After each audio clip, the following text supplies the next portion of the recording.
anak-anak bapak ibu semuanya nanti tersibgoh ya dengan sibgoh ajaran Islam, sehingga diharapkan keluar dari pesantren ya aspek tahfidnya hafalannya tentu baik ya, dapatkan banyak ya juz yang dapatkan. Yang kedua juga kemudian aspek suluk perilakunya dalam konteks sebagai seorang muslim ya, menjadi seorang muslim yang menjalankan syariat Allah secara baik.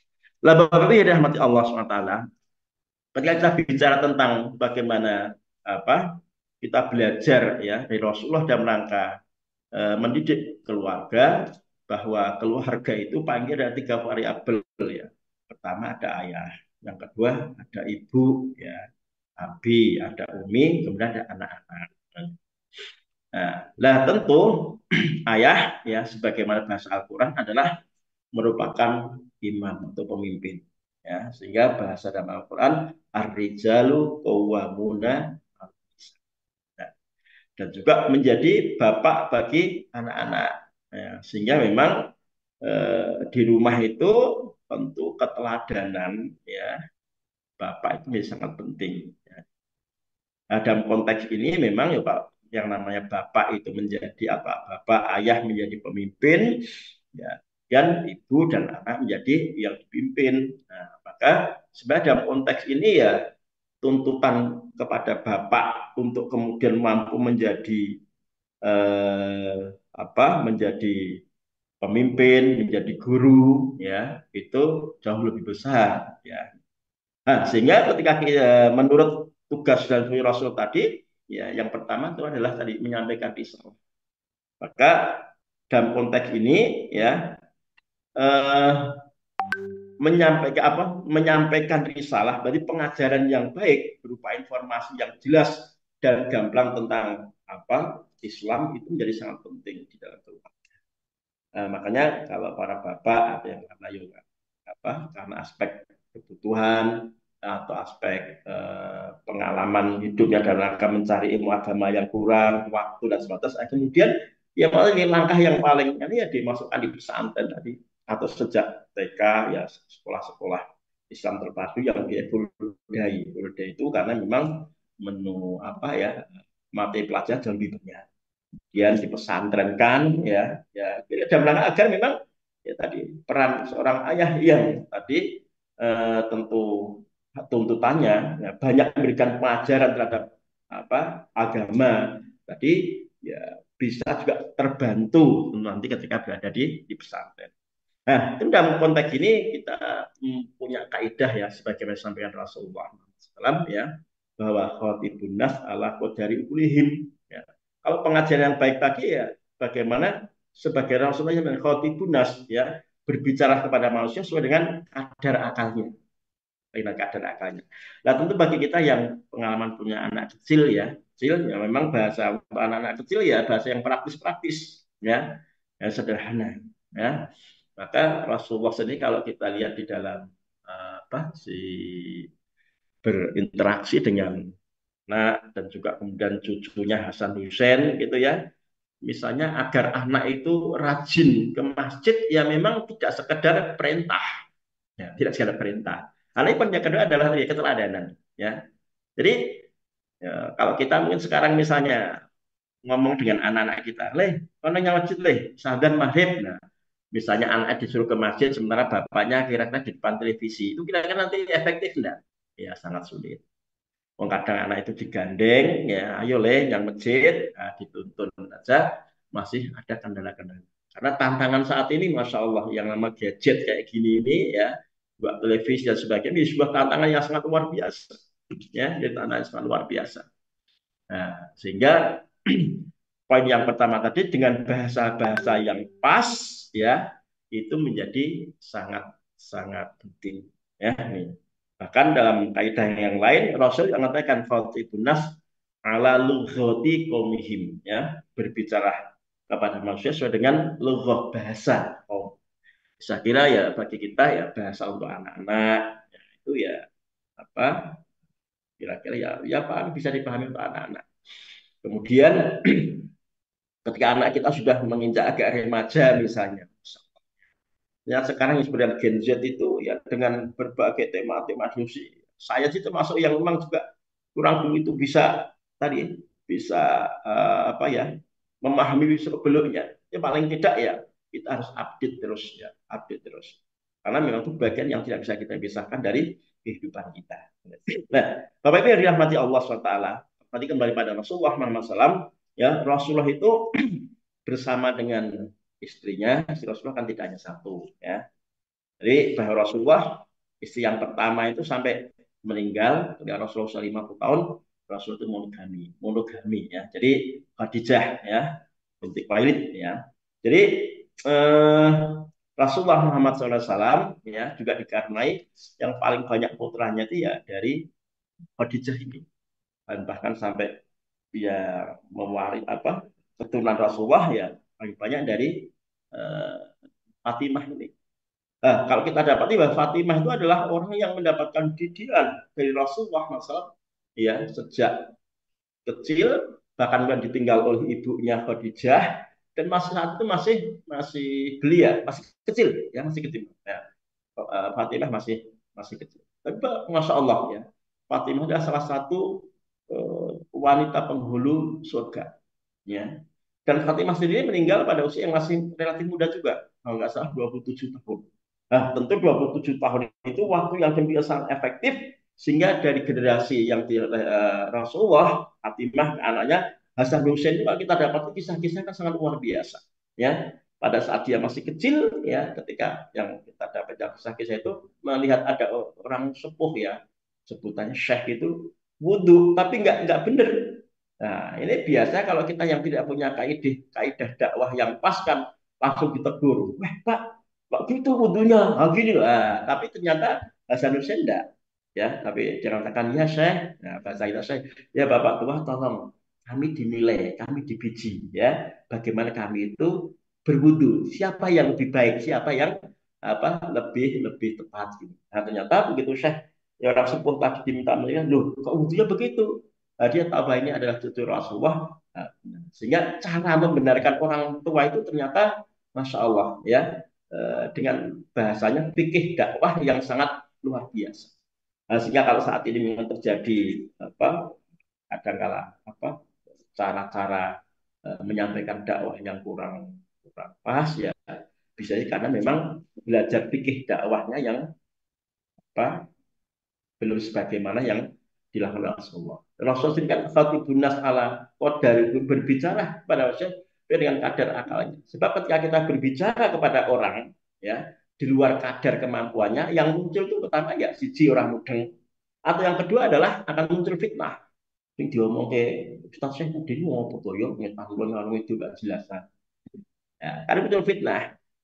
Nah, makanya berbicara dengan kadar akalnya menjadi sangat penting. Tapi memang berbicara sesuai dengan kalau misalnya kita ceramah ya, ceramah pesertanya ya enak sing wong tua, orang tua, usia tua sampai anak-anak memang untuk bisa diterima semua segmen dari tua sampai anak juga bukan persoalan yang sederhana.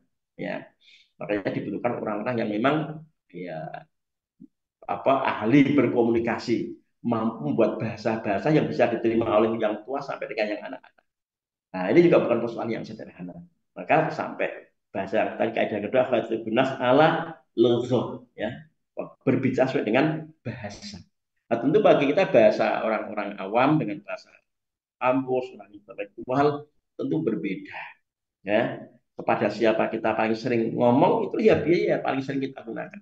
Ya, maka kalau buat anak-anak yang di pesantren, tentu bahasanya bahasa sekolah. Tapi kalau nanti di jalanan ya beda lagi. Ya, maka dari itu Bapak Ibu yang dirahmati Allah SWT, Rasulullah SAW adalah orang yang paling pinter ya mengambil bahasa-bahasa yang tepat. Makanya salah satu hikmah dari Rasulullah itu dulu di apa waktu kecil ya, kita bicara sirah ya, saat waktu kecil disusukan di Bani Sa'ad oleh siapa itu yang menyusui Nabi ya itu kan selama 5 tahun itu kalau nanti kita baca di dalam kitab sirahnya nah, di sirahnya Syekh Syafiur Rahman Barakfuri ada itu jadi salah satu hikmahnya adalah Rasulullah itu belajar bahasa Arab di Bani Sa'ad di mana itu ada sebuah perkampungan yang masih masih apa di dalam ya pada saat itu dan bahasanya itu masih bahasa Arab yang original Ya, kalau kita mungkin orang Jawa gitu ya, di daerah dalam-dalam itu bahasa Jawanya masih bagus.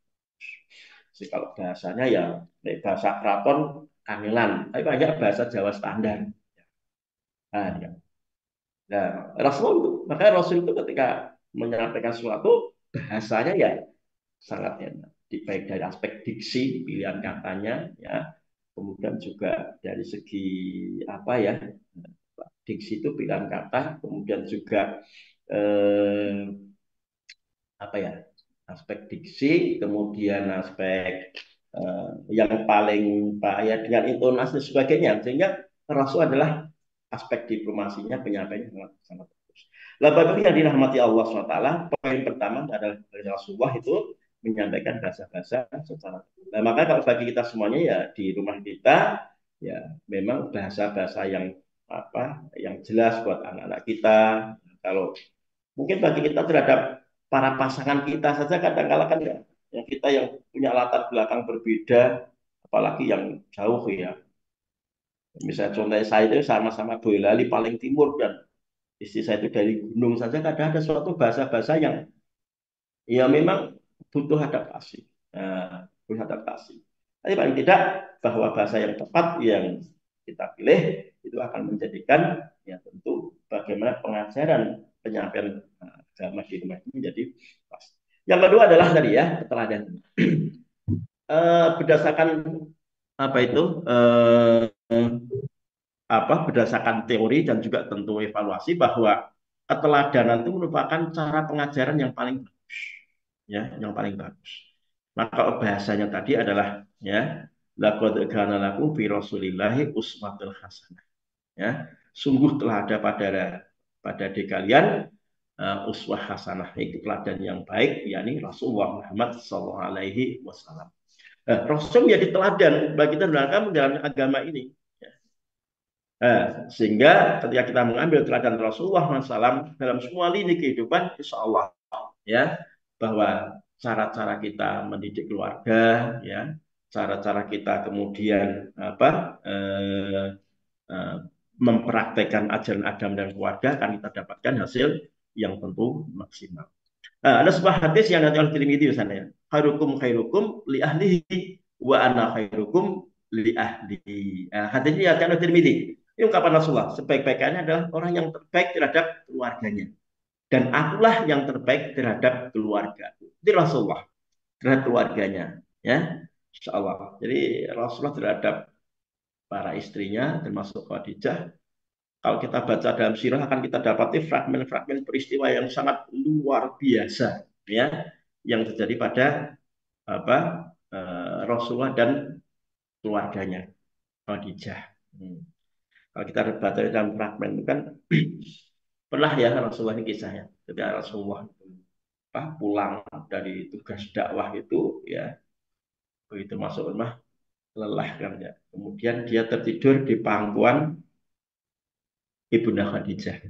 Nah, sampai ketika Ibunda Khadijah itu ya membayangkan betapa beratnya tugas dakwah. Kan memang dakwah di era Mekah itu, masya Allah, berat sangat luar biasa. Dan Khadijah kan tidak tidak belum sampai hijrah sudah meninggal. Jadi Rasulullah itu Khadijah meninggal pada saat Rasulullah usia 50 tahun. 3 tahun kemudian baru ada peristiwa hijrah ke Yatsrib atau ke Madinah. Yang satu ketika tadi tidur di pangkuan meneteslah ya air mata Ibunda Khadijah sehingga di pipi Rasulullah terbangun. Nah, gitu.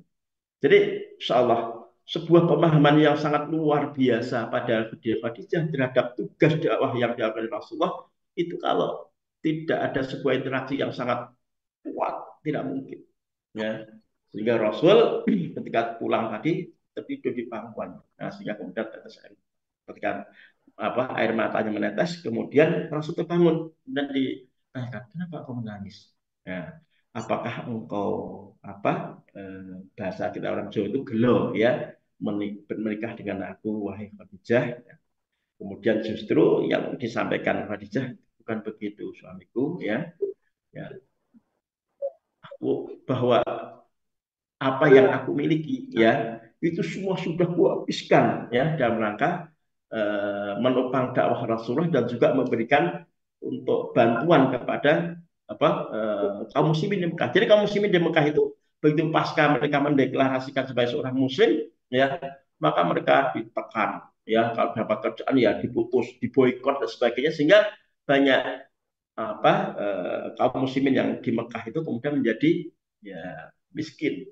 Dan itu semua yang bagi kehidupan tangga adalah siapa? Ibunda Khadijah Rasulullah. Pada satu sisi tugas dakwah Rasulullah yang masih sangat luar biasa.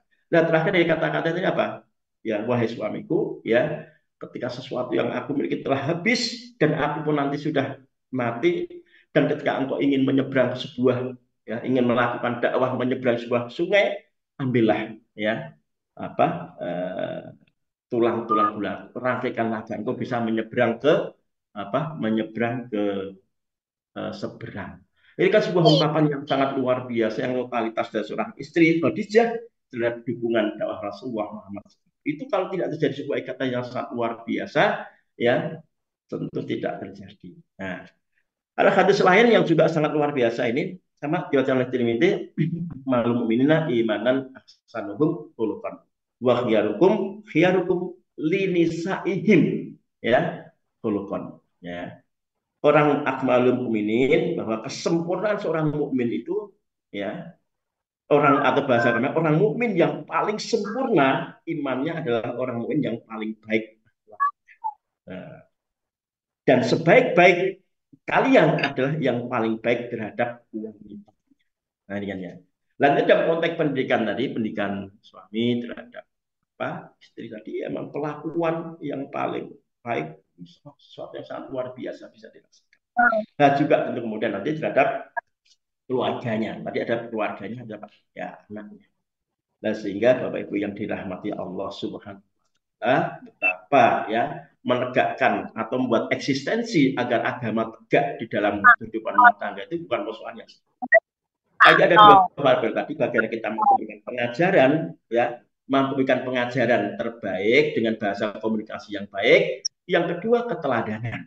Nah, Bapak Ibu yang dirahmati Allah. Makanya titip kalau nanti pas waktu liburan juga di rumah kayak gitu, sesuatu yang selama ini intens dilaksanakan di pesantren-pesantren, ya sedapat mungkin nanti dimutabai agar juga di rumah, ya. Memang kadang agak beratnya ketika memang Yum Sewu, Bapak Ibu yang di rumah itu, ya, misalnya sholat jamaah, bapak-bapak ya, sholat jamaahnya ke masjid belum rajin, ya memang sebagai konsekuensi keteladanan tadi, paling tidak ketika selama anaknya di rumah, ya didampingi, ayo le yang masjid karo bapak, ya itu luar biasa. Kemudian pada saat ngaji, ya bagaimana bapak pada maghrib misalnya, agar juga siap habis maghrib itu, ya yang terjadi di rumah adalah suara-suara Al-Quran. Bukankah Nabi juga menyampaikan, ya, bahwa nawiru buyutakum bisolah wa tilawah Al-Quran. Sinarilah rumah kalian dengan sholat, ya, sholat itu berarti sholat sunnah maksudnya, dan bacaan Al-Quran. Ya, sehingga pada maghrib sempat pegang Quran, baca Quran sampai isya misalnya. Nah, jangan dibiasakan habis maghrib anak-anak keluar, ya tidak tahu gimana itu rimbahnya. Nah, Masya Allah, ya. Jadi ini keteladanan buat persoalan yang sangat sederhana. Sehingga Bapak Ibu yang dirahmati Allah Subhanahu wa taala, keteladanan jadi kunci, ya, menjadi kunci. Ketika kita ingin anak-anak kita soleh, maka ternyata bahwa tuntutannya Bapak Ibu juga harus menjadi soleh solehah. Gimana Bapak Ibu? Insya Allah. Tapi Masya Allah itu investasi luar biasa bagi kita. Ya, investasi bagi kita luar biasa. Makanya ketika kita ingin berkumpul di janahnya Allah nanti, kita berkumpul di dunia, ya kita mensolehkan, ya, Bapak Ibu juga. Dan Alhamdulillah Bapak Ibu telah mempercayakan pada pesantren Al-Hikmah. Ya, bagi Bapak Ibu yang SD, yang di wali murid SD, ya SD itu belum cukup Bapak Ibu, ya, usia sampai 12 tahun itu anak-anak belum dewasa. Pembiasaan yang terus menerus, kemudian penanaman, ya, penguatan keimanan, itu pembiasaan ibadah lebih penting. Maka tentu saya berharap, ya, nanti yang lulus SD, ya, dibawa ke pesantren, ya. Betapa saat ini pendidikan di luar, ya, yang misalnya SMP negeri misalnya, yang pulang ke rumah, Masya Allah Bapak Ibu, tantangan di rumah itu sangat berat sekali. So, kadang dapat cerita-cerita dari istri saya itu, yang apa ya sok sering sharing-sharing dengan guru-guru BP, sekolah-sekolah negeri, orang-orang tua wali itu, Masya Allah saat ini tuh bagaimana kita menghindari dari misalnya pacaran sampai pada free sex, itu mengerikan sekali. Kalau saya tuh kemarin juga dapat cerita dari seorang temen, ya di Boyolali kan kota kecil, kota kecil. Itu ya apa kehamilan untuk anak-anak SMP SMA itu sudah sangat mengkhawatirkan. Sehingga kalau di harapan kita ya dengan mengkondisikan anak-anak kita memasukkan di pesantren, ya harapan kita ya selama 3 tahun atau sampai 6 tahun, nah, mereka tentu terproteksi, terjaga ya dari hal-hal yang apa tentu tadi saya sebutkan ya kasus suicide, pacaran dan semacam sebagainya. Apalagi saat ini kalau kita menyimak tentang misalnya apa ya LGBT, Bapak Ibu saya kira ada yang mungkin belum pernah dengar LGBT ya.